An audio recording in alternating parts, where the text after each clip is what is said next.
Fala galera, beleza? Vocês também tá legais, tranquilos de boa? Então tá, ó. Pra quem não me conhece, meu nome é Ricardo Marcílio. E antes, galera, já quero aqui falar aqui pra vocês, ó. Hoje o Brasil, ontem, né, falar a verdade, ele iniciou um passo que parece ser bem importante na retomada do crescimento econômico brasileiro. E melhor, ao contrário do que está sendo propagado por aí, é sim uma maneira de ajudar o trabalhador mais pobre, embora pareça inicialmente que não. Como assim, professor?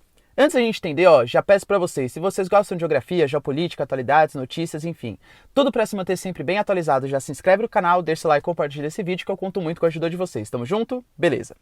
Foi aprovado, pelo menos pela Câmara, e também sem o voto, né, dos objetos que eles podem colocar ainda, o texto base da chamada MP da Liberdade Econômica. O que seria uma MP? É a medida provisória. Seria o Poder Executivo, ou seja, o nosso presidente, criando uma lei sem passar pelo Congresso. Só que essa lei só tem validade durante 6 meses e se ela não for referendada, ou seja, não for aprovada pela Câmara e depois pelo Senado, ela perde a sua validade. É uma maneira do Poder Executivo tentar agilizar alguns processos que ele acha que vai fazer bem para ele, beleza? Ontem passou pela Câmara. O que prevê essa medida, né? Essa medida provisória da liberdade econômica? Ela pretende desburocratizar um pouco o Brasil. Para vocês terem uma noção, existe uma listagem com 150 países, o Brasil está em 109º, ou seja, de 150 países, existem 108 que estão na frente do Brasil na visão do empreendedorismo, na visão de atrair investimentos estrangeiros. Hoje o Brasil é um país que tem cargas tributárias extremamente elevadas, é um país que precisa de alvarás, autorizações, fiscalização, não que fiscalização não precisa, não é isso, tá? Mas existe uma burocracia muito grande que atrapalha o empreendedorismo. Imagine você que você tem uma grana aí guardada, sei lá, e você tem o sonho de abrir um negócio. De verdade, quando você for fazer toda a papelada para abrir uma empresa, você vai perceber que vai demorar demais para você conseguir abrir uma empresa e que você vai ter que pagar uma série de impostos, legislação, fiscalização, e pode ser que você queira contribuir, mas a burocracia, a demora é tão grande para você abrir uma empresa que vale muito mais a pena no Brasil atual você investir seu dinheiro numa poupança, você investir seu dinheiro, sei lá, numa bolsa de valores ou num rendimento de renda fixa em qualquer banco, percebe? Essa dificuldade que o Brasil tem para abrir negócios é uma maneira de facilitar o rentista, de facilitar o capital especulativo frente ao capital fixo. Ou seja, diminuir a contratação de funcionários, a criação de empresas, a movimentação, a criação de valor realmente no Brasil. Ou seja, o Brasil precisa se modernizar, o Brasil precisa tornar os processos mais ágeis, mais digitais, fazer com que seja mais fácil o empreendedor consiga abrir a sua própria empresa. A gente não pode esquecer que essas burocracias tão grandes, em geral, elas prejudicam principalmente os empreendedores mais pobres. Por quê?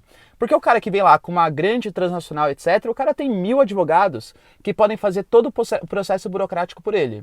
Agora, o pequeno empreendedor, o cara que, aliás, aqui no Brasil é a maior parte dos empregos, as pequenas e médias empresas, esse cara não tem todo esse dinheiro, não tem todo esse tempo disponível, todo o equipamento, toda a máquina por trás para conseguir ajudar ele a abrir uma empresa. Então, essa medida provisória vem sim num momento favorável para a abertura de pequenas empresas.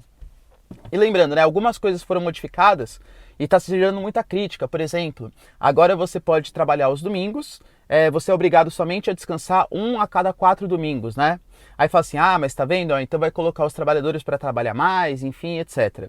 A gente nunca pode esquecer, nunca pode pensar de maneira assim bastante oblíqua até, digamos, que você garantir, que você melhorar a vida do trabalhador é você criar uma lei, é você criar um decreto que melhore a vida desse trabalhador. Nenhuma economia, ela melhora somente por lei. Aqui, claro, eu não estou desprezando nem 8 nem 80, né? Não estou desprezando todas as leis trabalhistas. Sim, tem que ter uma legislação trabalhista, tem que ter um Estado protegendo o trabalhador. Mas não de maneira tão intensa assim como é no Brasil. Por quê? Porque se, por exemplo, a gente obriga uma empresa a não contratar o trabalhador no domingo, mesmo o trabalhador que queira fazer isso vai fazer com que a empresa não consiga ter lucro, ela contrate menos funcionários. Se tem menos funcionário, quer dizer que vai ter mais desemprego. Mais desemprego significa mais concorrência. Vocês percebem, galera, que quanto mais desempregado existe no país, também por conta das legislações trabalhistas, há uma tendência dos patrões oferecerem menores salários, piores empregos, piores condições de trabalho. Imagina, ó, vamos pensar, por exemplo, imagina que eu tenho uma empresa e eu preciso contratar um funcionário. Só que eu sei que existem 12 milhões de pessoas desempregadas no Brasil. Eu posso oferecer um salário baixíssimo, sem nenhum tipo de benefício para esse trabalhador, porque ele vai ser obrigado a aceitar. Se ele não aceitar, existem outros 11 milhões, não sei quanto, que aceitam, percebe? Então essa MP da Liberdade Econômica, ela promete colocar o Brasil em 50º aproximadamente, dentre essa lista dos 150 melhores países para você abrir o seu empreendimento. É uma grande conquista do governo brasileiro. Vamos esperar que isso seja aprovado também pelo Senado, né? Porque ainda falta aprovar pelo Senado, faltam votar os destaques e tal. Mas é uma medida bastante interessante. O governo, até mostrei para vocês, né, no vídeo de ontem, que o Brasil ele está em recessão econômica. Pelo segundo trimestre seguido, a gente tem um recuo do PIB de 13%. Mas aparentemente, essas medidas que o governo está tomando, principalmente do ponto de vista econômico, contribuem muito para o Brasil começar a se recuperar nesse sentido. Obviamente, todo o cenário externo não está contribuindo para isso. A gente tem, por exemplo, a crise na Argentina, a gente tem a guerra comercial. Convenhamos, as declarações do Bolsonaro, que também pegam pesado, né? O Bolsonaro, ele insiste em tentar atrapalhar o desenvolvimento do Brasil, é a verdade, infelizmente, tá?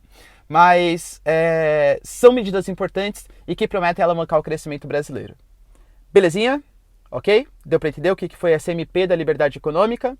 Então tá, galera. Então se vocês curtiram o vídeo, ó, já deixa o seu like e se inscreve no canal, que eu conto muito com a ajuda de vocês, ok? Beijos, abraços e tchau!